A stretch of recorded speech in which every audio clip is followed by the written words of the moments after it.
aí galera, beleza? Como é que vocês estão? Meus amigos, parecem que as coisas deram uma certa acalmada nos últimos dias, mas não se enganem, os movimentos de bastidores estão mais intensos do que nunca, e agora, durante o recesso, a CPI ganha um novo G7 extremamente preocupante.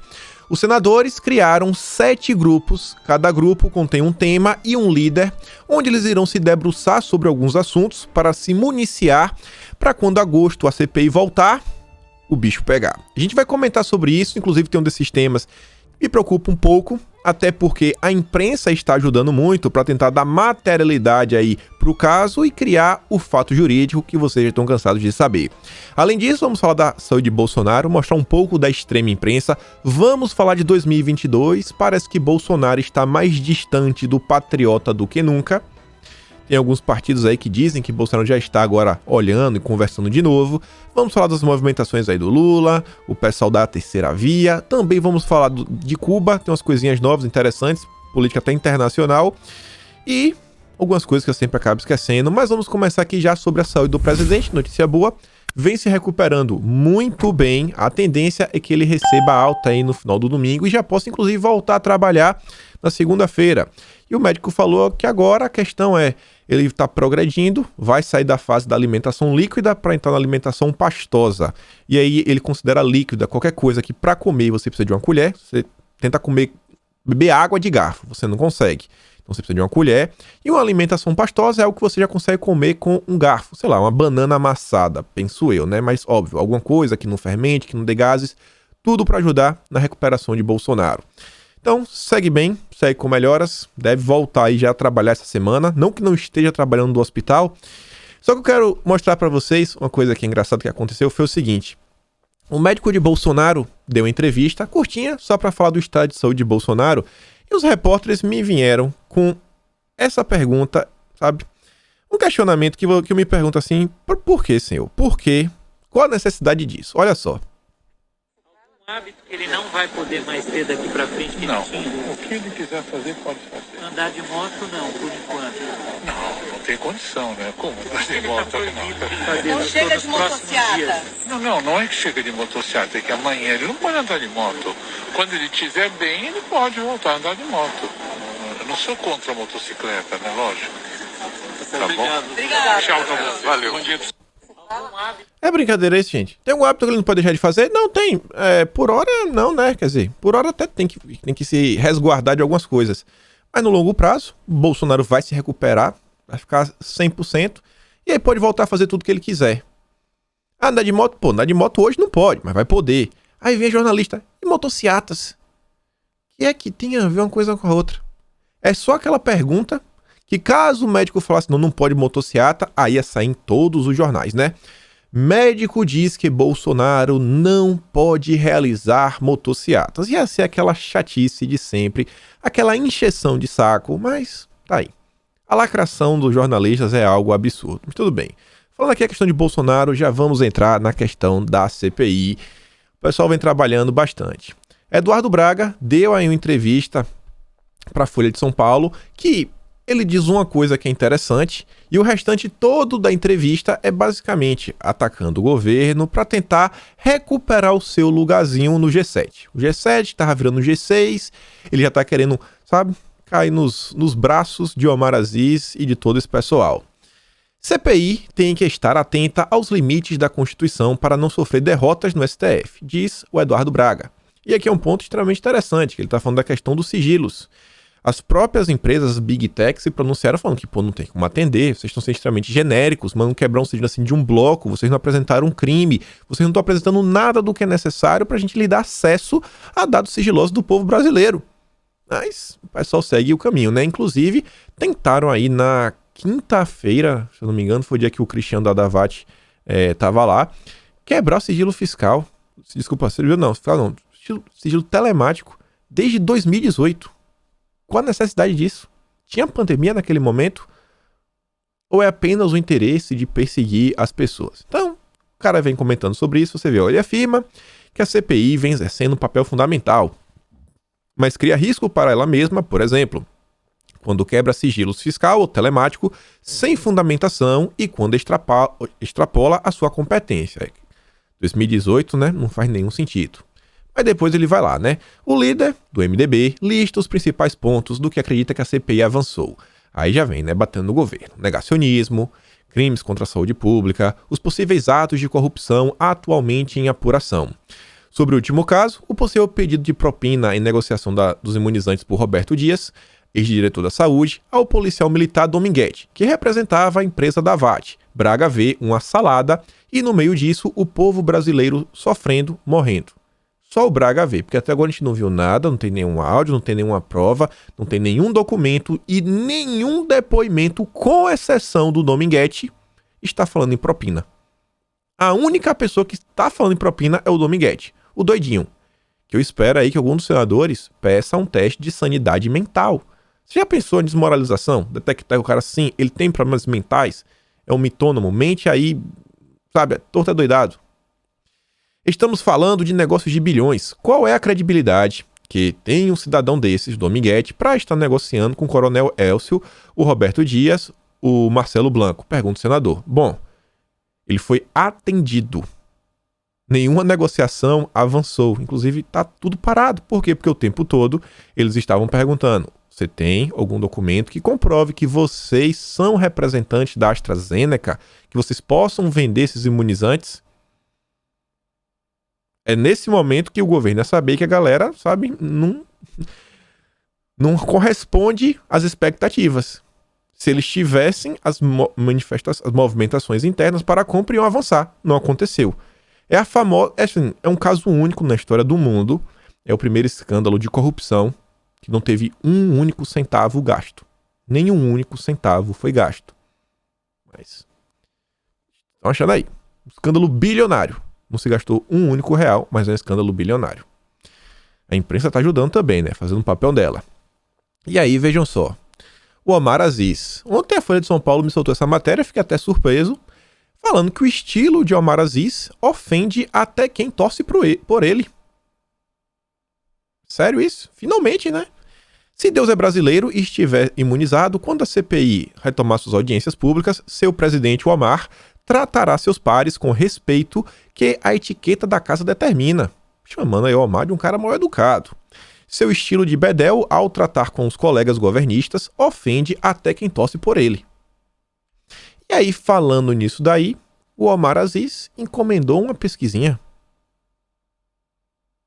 Para quem aí, vocês não, mas o pessoal aí da oposição, né? O pessoal da oposição que acha que não tem nada a ver, manda isso aqui para teus amigos, vai perguntar: você acha mesmo que o Omar tem alguma preocupação, sabe, com as vidas humanas, com o teu dinheiro?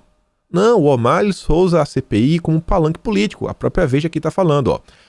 CPI vira termômetro para pretensões eleitorais de Omar Aziz. Na última semana, em meio à rodada final de depoimentos, o Omar reuniu-se com estrategistas políticos para discutir o impacto entre eleitores amazonenses de sua atuação no grupo de investigação. O Omar quer usar pesquisas qualitativas para avaliar como o eleitorado está vendo seu desempenho na CPI e, se for o caso, ajustar o discurso ou o tom da condução que usa ao questionar testemunhas investigados. Começando a apanhar da imprensa, não, vamos aqui encomendar uma pesquisa, né? Vai que eu tô me passando, vai que o eleitorado tá contra mim. Só o eleitorado que tá apoiando ele é os petistas, né? Da internet. Será que o pessoal do Amazonas está apoiando o senhor Omar? Acho que vai sair um... Eu tenho pra mim que essa pesquisa vai mostrar que o Omar tá colocando os pés pelas mãos. Vai ser, tá atrapalhando, não tá ajudando aí as pretensões eleitorais dele. Vai ficar claro, não tem nenhuma, sabe, razão, objetivo, interesse de salvar vidas. A CPI é apenas um palanque político e o Omar está disposto a mudar o seu jeito de agir, sabe, se os votos estiverem indo embora. Não, vamos mudar, vamos ficar um pouquinho mais calmo, um pouquinho mais de boa. Pois bem. Aí vem aqui a imprensa, né, chorando já. A CGU, Elcio Franco, apresenta a versão alinhada à precisa sobre o preço da Covaxin. Tradução. Elcio Franco deu um depoimento, né, deu uma versão que é igualzinha o que a menina da Covaxin deu, ou seja, ela falou, né, que o governo não fez nada de errado e ele com a mesma tese. E a imprensa está indignada, porque a imprensa quer achar a corrupção a todo custo. Foi informado que havia possibilidade do preço de venda chegar a $10, dependendo da quantidade a ser adquirida e da finalização dos estudos clínicos, conforme memória da reunião anexa, declarou Franco em documento enviado ao Wagner Rosário, que é ministro da CGU. As explicações de Elcio constam de um ofício enviado por ele ao ministro Wagner Rosário. Olha só que agora, em outro trecho do documento, o coronel afirma que o preço de $10 tratava-se de uma mera expectativa, uma vez que naquele momento o imunizante da Covaxin ainda estava iniciando os estudos clínicos da fase 3. Nunca existiu um preço de $10, nenhuma oferta real, uma estimativa. A narrativa que o governo superfaturou em 50%, saiu de 10 para $15. A menina desmentiu na CPI e o Elcio reafirma. Querem achar o quê? Só a imprensa brasileira que sabe de superfaturamento. E está fazendo o papel dela, soltando várias matérias, uma atrás da outra, para tentar vencer, né? Com um materialismo jornalístico. Como da mesma forma, ainda estavam em estudos a capacidade, ml, número de doses por frascos, situações que influenciaram no preço final. O documento foi enviado pelo Franco no fim da tarde de 14 de julho. A declaração sobre o preço do imunizante vai ao encontro da versão apresentada pela diretora técnica da Precisa, ou seja, batem. As versões batem. A representante da empresa, intermediária da Bharat, afirmou que o preço de $10 havia sido apresentado como expectativa e que a memória da reunião era mentirosa. Aí a imprensa fica maluca, porque, né, acaba sendo desmentida. E aí vejam só, várias matérias de diversos grupos jornalísticos diferentes falando que a gente já vem comentando nos últimos dias, que durante aí o recesso a CPI não vai parar e vai começar a abordar sobre alguns temas. Essa aqui da Folha de São Paulo fala o seguinte: em recesso, CPI vai analisar documentos, abrir novas frentes e pode até fazer diligência internacional. Grupo majoritário pretende dividir os flancos de investigação entre seus membros para acelerar apurações. Quem tem os números certinhos é o Globo, a gente vai chegar lá, deixei pro final. A Folha diz não, que os senadores vão começar uma divisão, sabe, para impedir que a chama se apague. Manter a chama acesa. Foi o nosso dossiê de ontem. Os membros da comissão tiveram a reunião virtual na tarde dessa sexta-feira com senadores do Paraguai para aprofundar as apurações referentes à compra da Covaxin. Também entraram na mira da comissão, durante o mês de julho, análise de documentos que dizem respeito a OS, Organizações Sociais do Rio de Janeiro. O Witzel apontou em depoimento, né, a senadores, suspeitas de irregularidade na gestão dessas instituições e a relação delas com milícias. O Witzel, na verdade, que ele falou, né, que o Flávio Bolsonaro está envolvido sobre isso. Witzel disse que os hospitais federais do Rio teriam donos. A comissão chegou a anunciar que deveria fazer uma diligência ao Rio de Janeiro para acolher um depoimento secreto do ex-governador. Alguns membros da cúpula da CPI afirmam que a oitiva pode nem ser necessária, levando em conta os documentos que têm chegado à comissão. Documentos que o Witzel vem enviando. No final da matéria, em outra frente de trabalho, a CPI pretende intensificar apurações a respeito de perfis falsos nas redes sociais que divulgam informações mentirosas. Essa preocupa, hein? Os senadores querem saber se há relação direta com servidores do Palácio do Planalto, em particular ligados ao Gabinete do Ódio. Se lembram que durante a semana saiu uma matéria falando o seguinte: chefe do Gabinete do Ódio coloca milicianos atrás de jornalista. O que aconteceu na verdade? O Técio, é sobre o Técio, ele não é o chefe do Gabinete do Ódio, que na minha cabeça não existe, que até se existir já tinha que ter sido provado, né? Desde 2019, essa tese existe, ninguém nunca provou nada. Mas tudo bem, eles insistem em falar que existe um Gabinete do Ódio. O Técio, ele chegou, postou um vídeo da Daniela Lima e falou, ela errou, de novo, entre aspas. Só isso. A jornalista que infelizmente temos uma notícia boa, só falou isso. A Daniela Lima respondeu e depois ele deu um RT com algum comentário. Mas, segundo a imprensa, ele colocou os milicianos. Isso para criar o vínculo, que olha só, existe um gabinete e o Técio está aqui operacionalizando para perseguir pessoas e atrapalhar a questão da pandemia. A mídia fazendo o papel dela. Na semana antes do recesso, os senadores aprovaram requerimento para obter compartilhamento de dados com a CPMI das fake news, que foi inicialmente suspensa com a pandemia e não tem previsão de ser retomada. Aí você vê, outra matéria do bastidor, que as informações também se conectam. CPI vai trabalhar no recesso, mas depoimentos ficam para agosto. A prorrogação será de mais 90 dias e só vai começar a partir do dia 7 de agosto. Pensa aí, então vai ser o quê? Setembro, outubro, novembro. E aí, olha só, os senadores, durante o recesso, pretendem se concentrar na rede de desinformação comandada pelo governo Bolsonaro. Olha só, se essa matéria tivesse o mínimo de seriedade, tivesse o mínimo, eles teriam que ter colocado pelo menos a palavra suposta. Seria assim, pretendem se concentrar na... Aí botava aqui assim, suposta.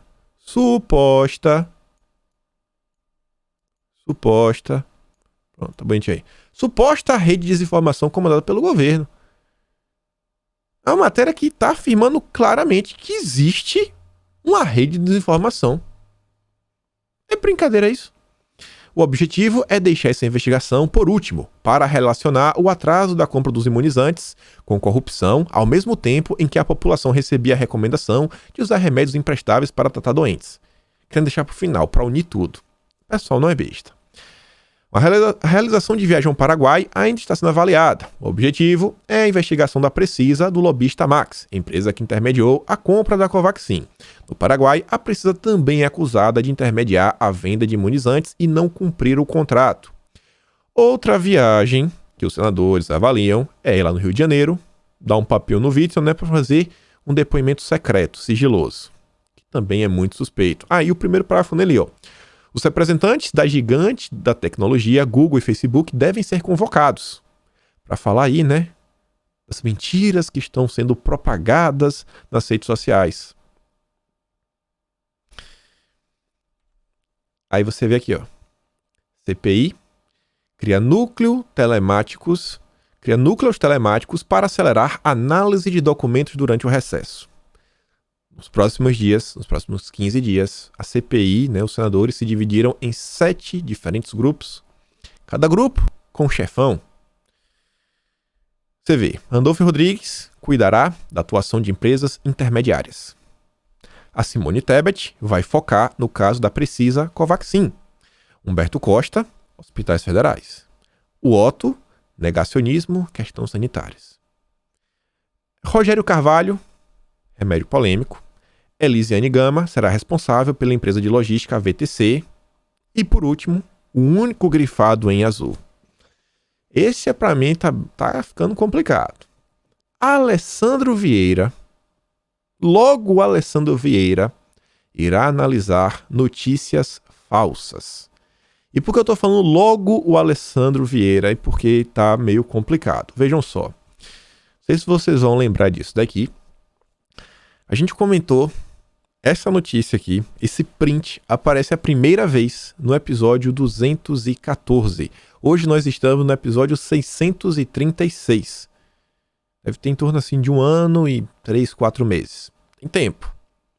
A Tabata Amaral, ela veio a público com um novo projeto de lei. A PL 2630, que é a PL das fake news. Que são as postagens dela, falando lá que Bolsonaro é culpado. Aqui foi o final de semana onde Moro foi depor na Polícia Federal. Tá lá, ó. De lei contra fake news vai incluir o WhatsApp. Aí, junto com outros deputados e o apoio de pesquisadores e sociedade civil. Não é um projetinho qualquer que só foi ela que fez.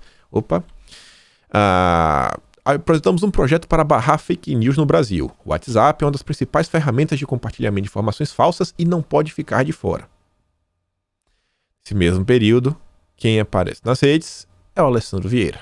Esse daí, que vai apurar as fake news. Já sabemos que Bolsonaro não vai combater a corrupção, ele abraçou o Centrão. Já sabemos que ele é incapaz de cuidar da educação, economia, blá blá, mas só piora. Aqui ele tá falando na época da pandemia, né? Eu trouxe as postagens que ele colocou naquele final de semana. Ele compartilhou o Felipe Rigoni, é um dos deputados que construíram um texto da PL 2630 junto com a Tabata. Ambos são membros do Renova BR e fazem parte da bancada do tio Lema. Tá lá, o combate às fake news é uma urgência. O Google agora vai informar quem paga pelos anúncios exibidos nos Estados Unidos. É preciso seguir o dinheiro e saber quem financia mentiras. Tá lá também, ó. Nas últimas 48 horas, vemos a escalada de mensagens falsas tentando atacar a honra do Moro. Eu tenho certeza, não preciso nem explicar, mas vamos falar, né? O que deve ter acontecido. Moro falou uma groselha, mentiu muito aí, né, nos últimos 4 dias, naquele momento. Ele tinha sido no dia 24 de abril. A população revoltada com ele estava reclamando, mas não, olha, o Moro está sofrendo ataques, destruição de sua reputação com matérias falsas. Se juntam na ação criminosa o que temos de pior na política brasileira. Robôs, lulistas, centrão e bolsonaristas que abandonaram o combate à corrupção. Hashtag fábrica de fake do Bolsonaro. Ainda compartilha com o Sérgio Moro. Olha o Moro lá na época. Tenho visto uma campanha de fake news nas redes sociais e em grupos de WhatsApp para me desqualificar. Apenas as pessoas começando a olhar a vida pregressa de Sérgio Moro, olhar o passado e apresentar. E tá lá o Alessandro Vieira, que vai cuidar agora na CPI, dentro das fake news, falando, ó, os canalhas repetem a mesma receita, são incapazes de enfrentar a verdade e atacam com mentiras produzidas. Sabe, toda aquela papagaiação. Tá lá, ó. Isso aqui foi ano passado, em 30 de junho, a PL 2630 foi aprovada no Senado.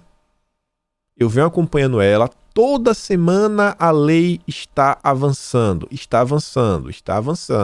É um parecer novo, manda para a comissão, manda para não sei quem. Então no site da Câmara, se registra no teu e-mail. A PL 2630 não para. Ela vai chegar na Câmara, vai bater na Câmara. Aí você vê, essa PL é tão boa, mas tão boa, que o blog do Intervozes, que é um site da extrema esquerda, não à toa, né? Você vê, ó, na Carta Capital, blog lulista, PL das fake news, é aprovado no Senado e traz graves prejuízos aos direitos de usuários de internet no Brasil. Para, assim, ó, Comunicar Inter, em 1º de julho de 2020, nessa terça, dia 30, né, o Senado aprovou o PL 2630, da autoria do Alessandro Vieira. E quem era o relator? O Ângelo Coronel, o presidente da CPMI das fake news. É mole? É mole isso daí? E é esse cara que vai apurar as mentiras durante a pandemia. E aqui é só a matéria para comprovar. Ó. A matéria, a PL 2630, foi elaborada pelo Alessandro Vieira em conjunto com a Tabata Amaral e o Felipe Rigoni. O projetinho do Lema. E lá vamos nós. A CPMI voltou sem voltar, porque vai começar a operar dentro da CPI da pandemia. Fora os inquéritos que já estão acontecendo no STF. E a imprensa vem se esforçando para dar materialidade para tudo isso daí. E vejam só. Ontem aqui tá a prova. Aqui tá, assim, não a prova, mas uma demonstração clara. Mas clara, se você ainda não entendeu até hoje como é que trabalha, sabe, esse braço midiático para fomentar ações políticas. Aqui tá uma matéria que desenha tudo. É uma matéria longa. Trouxe apenas um parágrafo e 3 imagens. O Globo solta essa matéria falando o seguinte, ó. Sites bolsonaristas divulgam dados científicos falsos sobre a pandemia, compartilhados depois por parlamentares. Qual é a tese desse pessoal? É que existe um gabinete do ódio e eles querem identificar qual é a relação dessas pessoas com membros do governo, políticos, e se há financiamento e se há dinheiro no meio. Essa matéria não aborda a questão de dinheiro, mas aborda exatamente, ó, notícias falsas e essa inter-relação com políticos. E em vez de ficar só assim no achismo, sabe, de falar que existe, ela traz algumas coisas daquela, sabe, daquela polida, daquele jeitinho, escreve um texto para tentar falar que tá todo mundo errado, tá todo mundo fazendo 1001 barbaridades. Um dos parágrafos da matéria diz o seguinte, ó: a identificação e responsabilização dos envolvidos na disseminação da desinformação é alvo da CPI da pandemia. Uma das linhas de apuração é mapear perfis e influenciadores digitais responsáveis por ampliar o alcance de conteúdos falsos.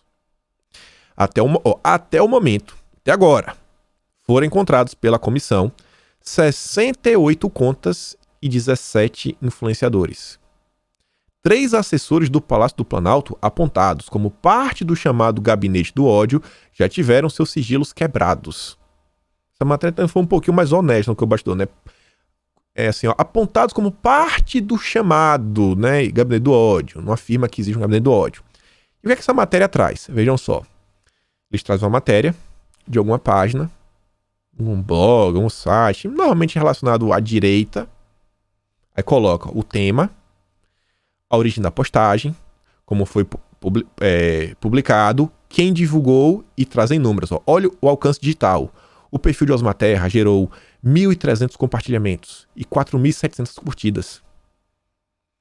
O Brasil tem mais de 200 milhões de habitantes. Então, assim, né? 1.000 é um número muito pequeno, né? Muito pequeno, né? Mas ele traz números. Porque, pô, olha só, 4.700.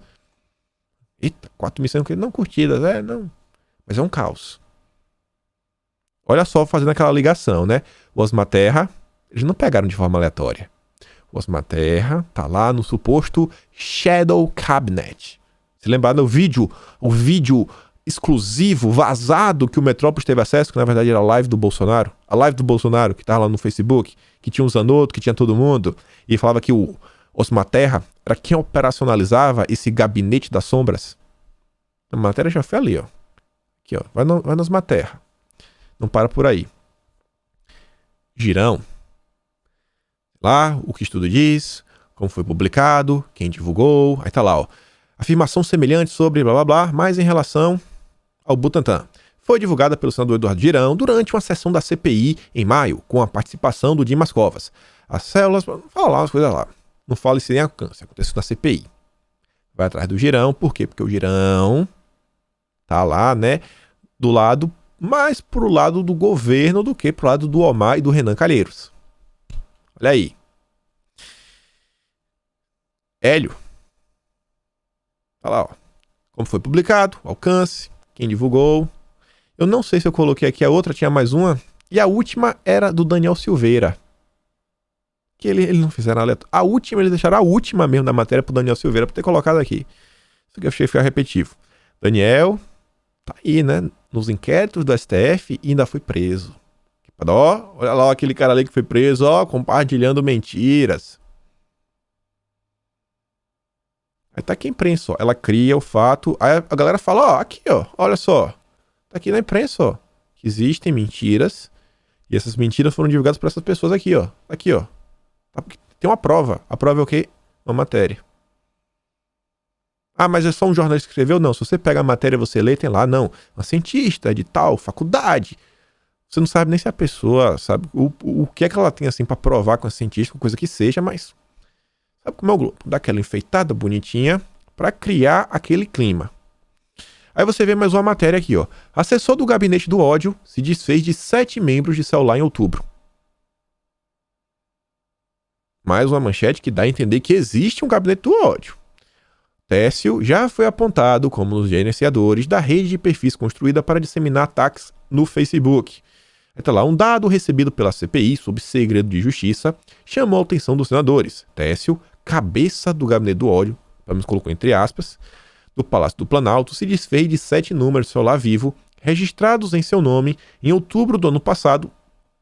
Botou passado 2 vezes. Os contatos se tornaram inativos dentro de um período de 10 dias, entre os 13 e 23. Todos os chips eram pré-pagos e foram habilitados em 2019, quando Bolsonaro já era presidente, com endereço de Campina Grande, cidade natal do assessor. Também investigado no inquérito das fake news no STF, ele foi apontado como um dos gerenciadores da rede de perfis construída para disseminar ataques no Facebook. Ataques, né? Colocar matérias críticas a qualquer outro político. Só pode criticar Bolsonaro. Sabe? Você fazer postagem de Bolsonaro geno, sabe? Feião, tem que perder a vida, isso não é ataque, isso é só uma liberdade de expressão totalmente orgânica. Mas a gente sabe como é a oposição. Vamos continuar. Eu vi essa matéria, na verdade, porque o próprio Técio compartilhou, e ele falou o seguinte: cara, o que é isso? Eu nunca tive um chip da Vivo sequer. Se o que o Técio falou é verdade, essa matéria da Veja aí foi realmente mais uma coisa para criar um fato jurídico. Aí você vê aqui, ó, eles tanto falam de disseminação de notícias falsas e tudo mais. Bom, aqui não sei se classificaria no âmbito de notícias falsas, mas é uma notícia assim, é uma narrativa um pouquinho, não pode falar, né? Assim, descabida. Não é assim, né? Não dá pra ser falando isso de qualquer jeito. Essa é uma matéria aqui no antagonista do Grupo Cruzoé, a Lona Araújo, a gênia, que nunca tratou de ninguém, tem tão certo tempo que parece que não exerce a medicina, mas foi na CPI, como criticou o governo, foi tratada, né? Meu Deus, a pão de ló. Pegaram no colo. Ser sommelier de imunizantes significa que você ainda não entendeu nada. Você não pode escolher o que você quer, tome qualquer uma. A Lona Araújo afirmou que os imunizantes disponíveis no país são equivalentes em sua eficácia, tem certeza? Na prevenção moderada, grave e óbito. Bom, o Butantan não vem mostrando isso, principalmente com idosos. E o Francisco Cardoso, médico que esteve lá no dia que o Renan Calheiros fugiu, não ficou para ouvir, porque ia ser tratorado, fala o seguinte: dizer que os imunizantes disponíveis no Brasil são equivalentes na eficácia, na prevenção moderada, grave e óbito, significa que a doutora Luana não entende nada de imunizante, não leu nenhum artigo sobre o assunto e continua sem atender a nenhum paciente. Tá aí. Para criticar, ajudar a oposição. E aí você vê aqui, ó. Juiz ignora orientações e determina a terceira dose para idoso. Aqui para mim tá tudo errado. Tudo errado. Quem é o juiz para dizer se a pessoa pode ou não tomar a terceira dose? Sabe? Ele não é jornalista, ele é juiz. Ele não é jornalista. Quem sabe de tudo é jornalista. E o Felipe Neto. Quem sabe de tudo é jornalista e Felipe Neto. A OMS até então tá aqui analisando, vendo. Nenhum parecer da OMS final tem, falando se dá pra tomar o terceiro ou não. Por outro lado, o cara entrou na justiça porque ele fez um teste para ver aí, né, se ele tem anticorpos e foi detectado que não tem nada. Nada. Você vê um idoso, 75 anos, que alegou não estar imunizado após ter tomado 2 doses e concedeu a ele o direito de tomar uma dose extra. Aqui, tá nesse lado daqui, ó. O idoso, após fazer exame após fazer testes que não teriam indicado presença de anticorpos. Não detectou nada, pô, não tenho nada, bebi, tomei água.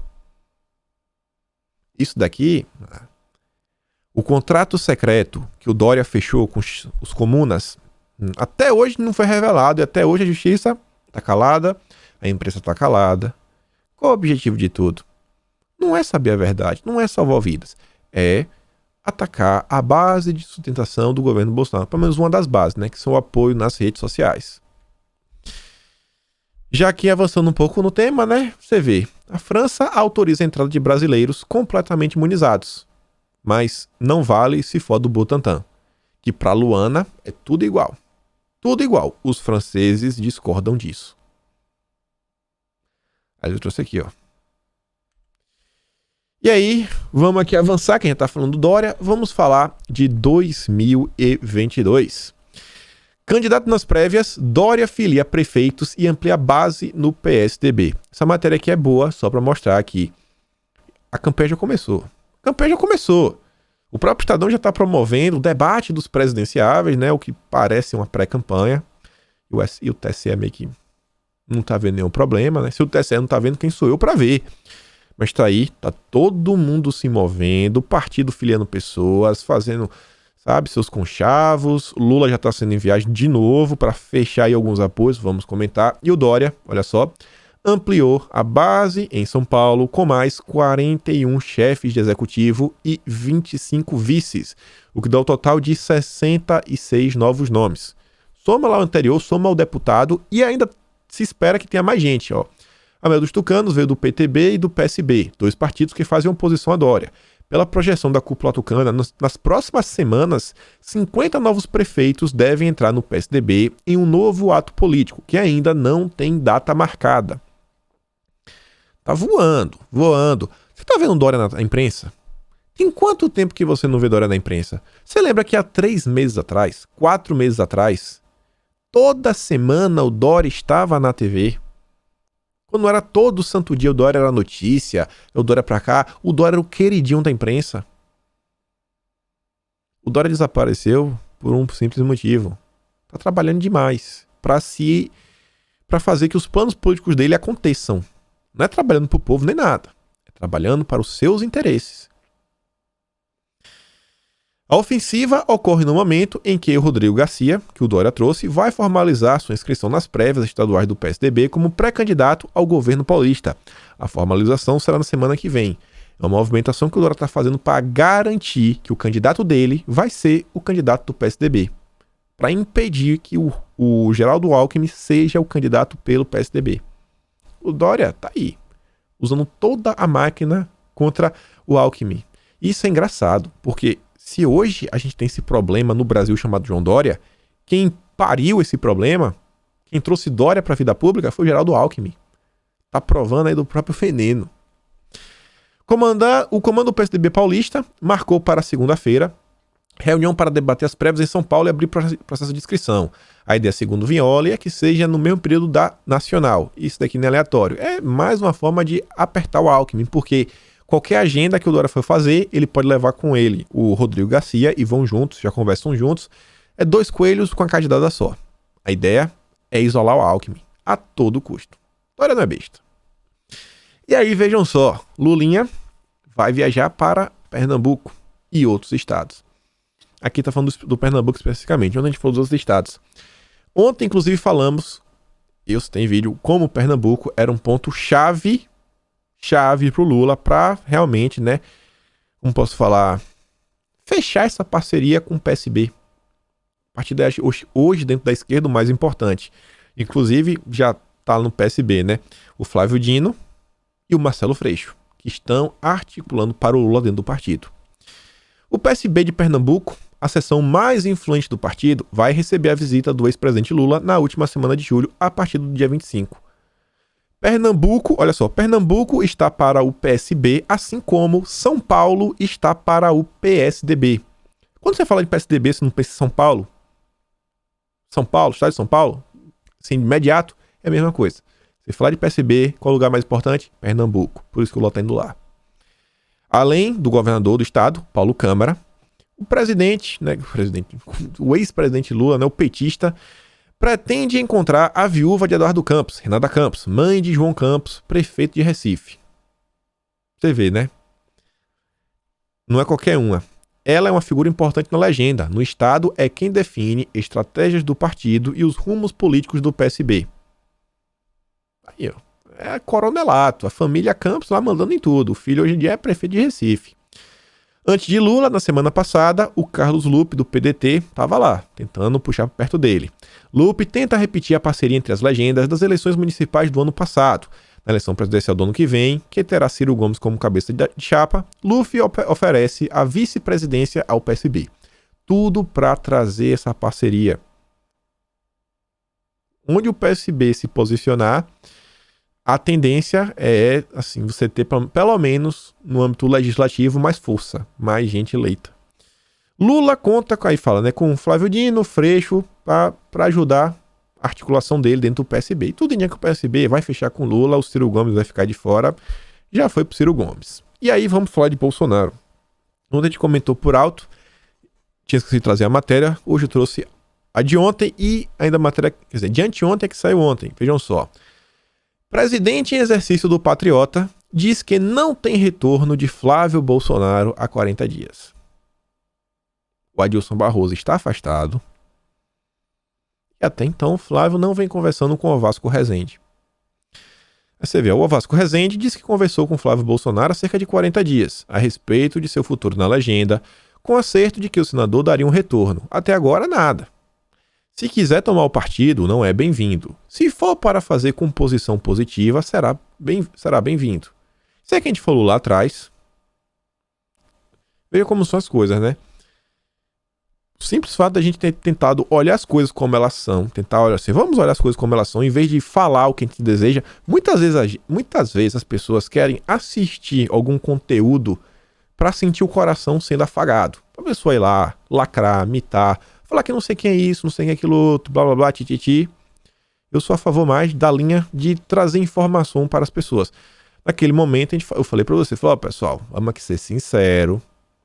O PSB, ou o Patriota, o Adilson Barroso, ele tem apenas 30% do partido. Isso aqui tem cara que vai dar errado. Entrar assim desse jeito pra mudar tudo, não vai.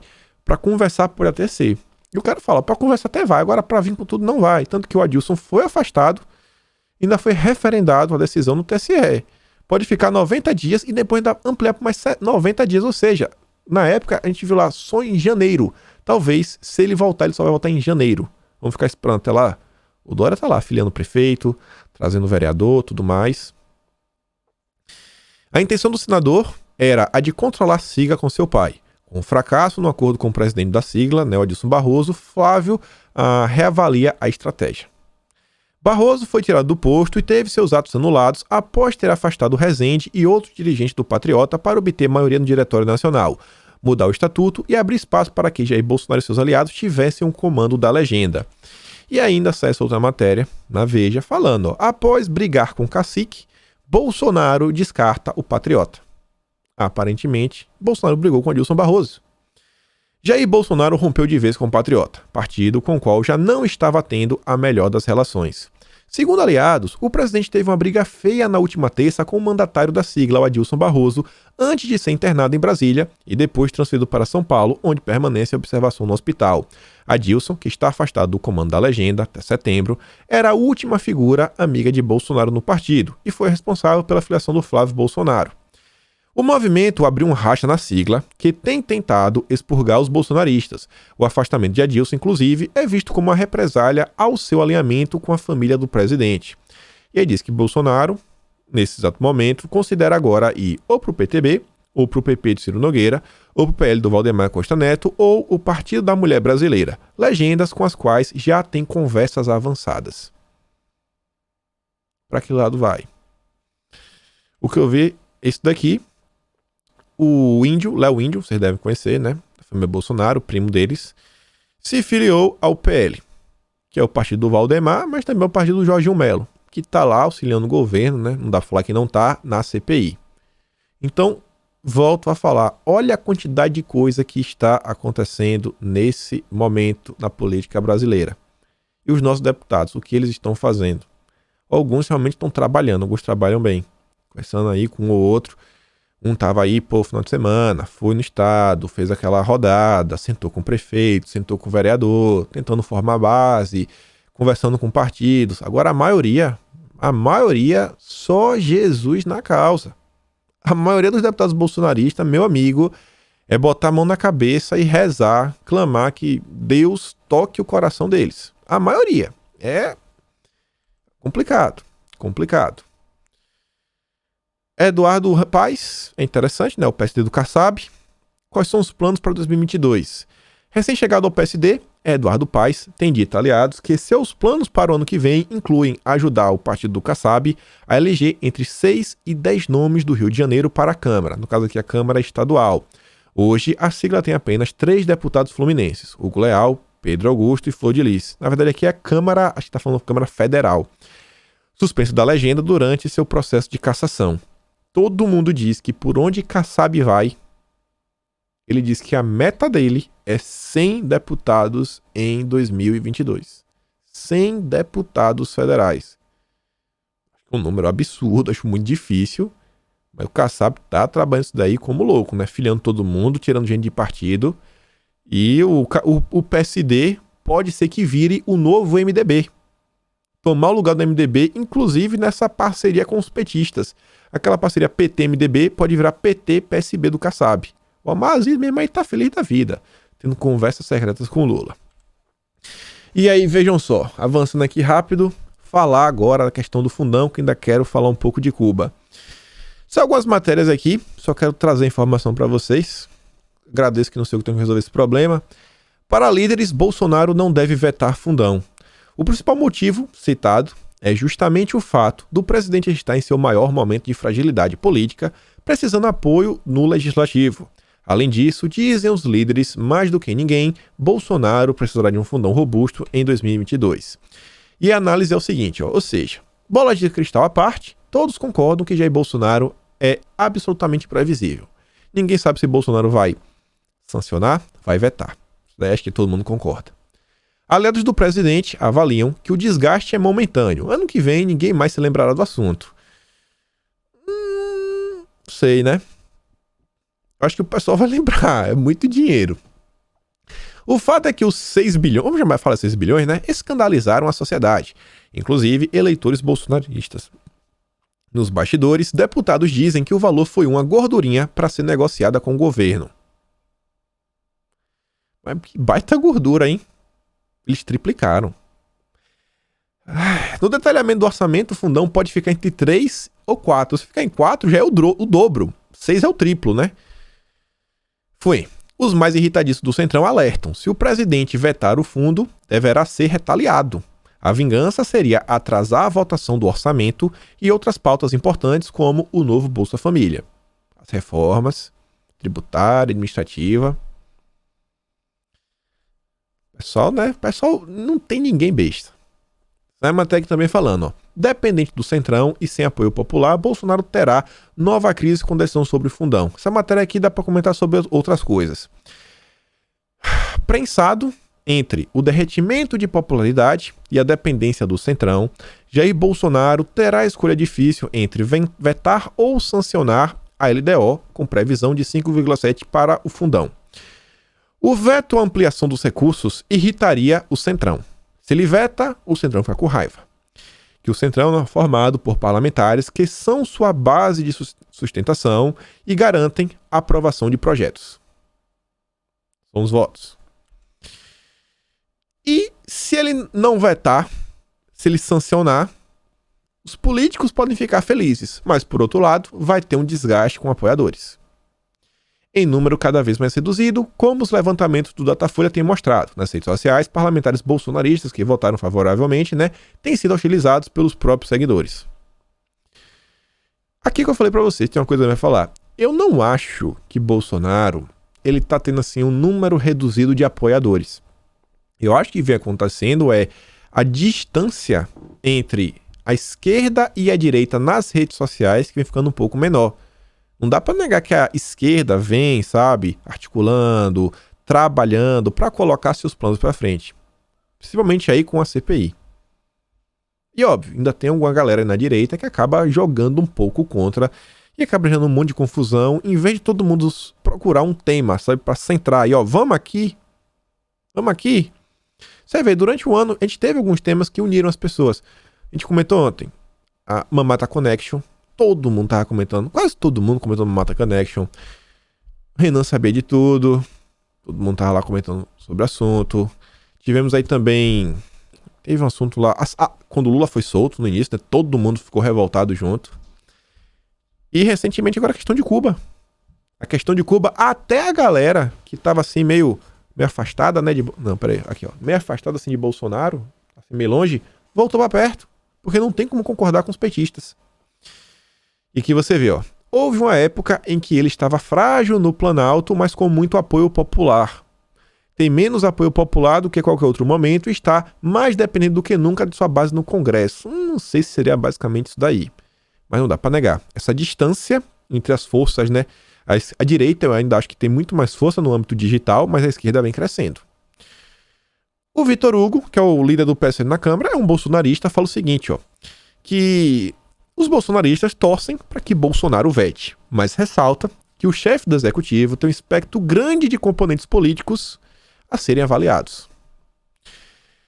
O líder do PT, é o que o petista diz, O líder do PT na Câmara afirma que o PT quer fundo público para não estar na mão dos empresários. Para ele, o dilema de Bolsonaro mostra que ele está na mão do Centrão.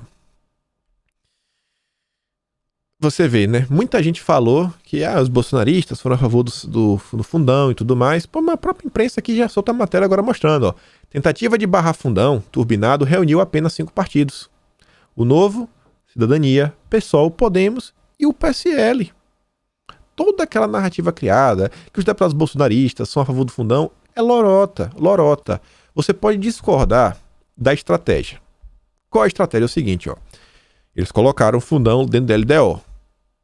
Você tinha 2 estratégias. Votar contra a LDO, mas você votar contra tudo que está na LDO, tudo, e também contra o fundão, é uma estratégia. A outra estratégia era você vota pela LDO e depois você vota pelo destaque do Novo para só retirar o fundão. Basicamente eram as 2 estratégias que estavam na mesa.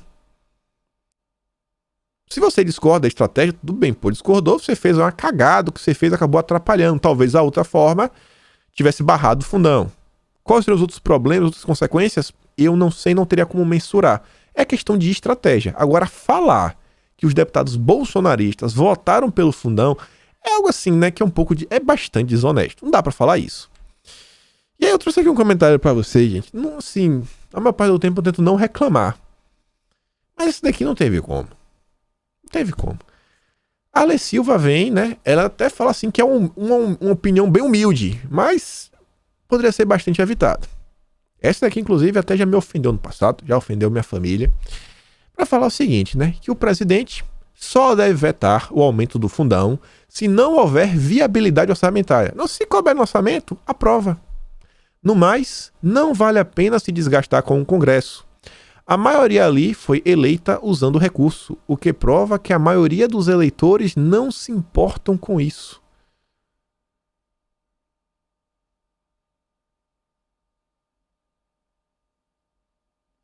Na verdade, assim, né? Se você olhar as pessoas que tiveram a maior quantidade de votos e a que estão na Câmara, não acontece a mesma coisa. A maioria das pessoas eleitas vieram pelo quociente eleitoral. E você me falar que a maioria dos eleitores não se importam com isso, não se importam com triplicar o fundão, sabe? É meio complicado. É meio complicado. São os nossos deputados bolsonaristas, né? Quero que eu bote a mão na cabeça, Jesus. E aí, quem tá falando de apoio nas redes e tudo mais, olha só. Mais um exemplo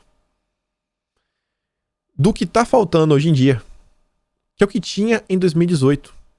Quantas e quantos vídeos você já não deve ter visto, sei lá, Bolsonaro, né, com aquele óculos de imitadas, aqueles vídeos, vários vídeos, memes, charges, tudo que rolou na época da pré-campanha de 2018, que foi questão de anos.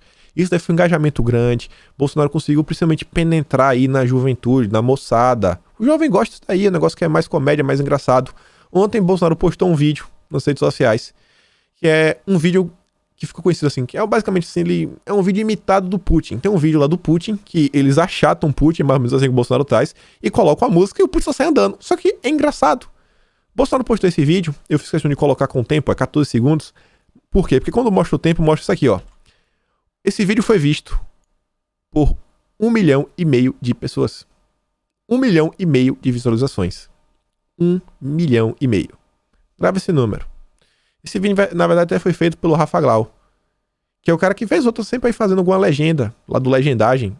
Um dos pronunciamentos de Bolsonaro, inclusive, no ano passado, até ouvi desse cara lá, coisa.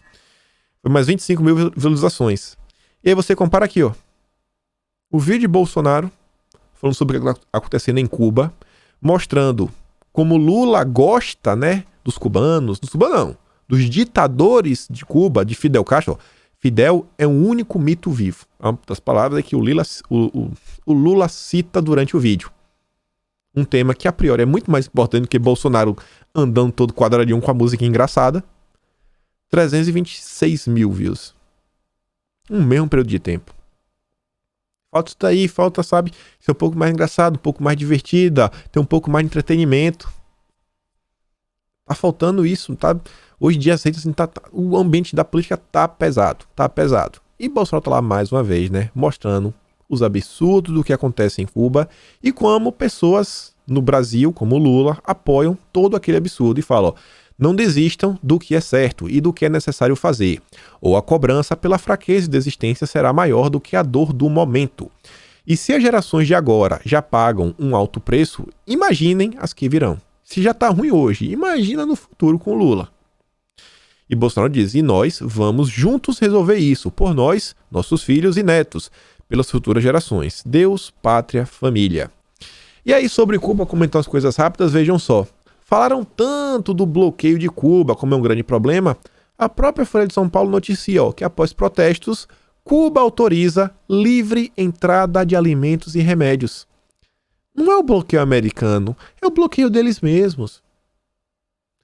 O outro Benedito diz, então, a culpa pela falta de alimentos e remédios para a população cubana não era do embargo americano, e sim pelos próprios bloqueios dos ditadores. Aí tá lá, o Adriano falando, e de que era o embargo? É Estados Unidos? Não, o embargo era dos próprios ditadores. E tá aqui a matéria. O regime cubano autorizou nesta quarta a entrada sem restrições no país de alimentos, remédios e produtos de higiene. O governo concordou em autorizar excepcionalmente e temporariamente a importação desses produtos. É o governo que barra. São os ditadores comunistas que barram. Não tem nada a ver com o embargo americano. As leis cubanas permitem a importação sem um pagamento de impostos de até 10 quilos de medicamentos, mas impõem limites maiores a alimentos e outros produtos. E aí, olha só que interessante as matérias que saíram, né? Que é para fazer a cabeça do comunista entrar em parafuso. O Biden veio falar, diz que está considerando intervenção americana em Cuba para restaurar o acesso à internet durante blackouts. Menino, olha de novo. O comunismo é um sistema falido. Universalmente falido. E eu não vejo o socialismo como um substituto que pode ser útil. Quem diria, hein? Tô me surpreendendo com o rapaz. E ainda, olha só, tá convocando a América contra os comunistas. Muito de sua nova doutrina faz sentido, mas os detalhes também contêm muito que se preocupar. Olha lá o chefe do Dória, dando aqui, chilique.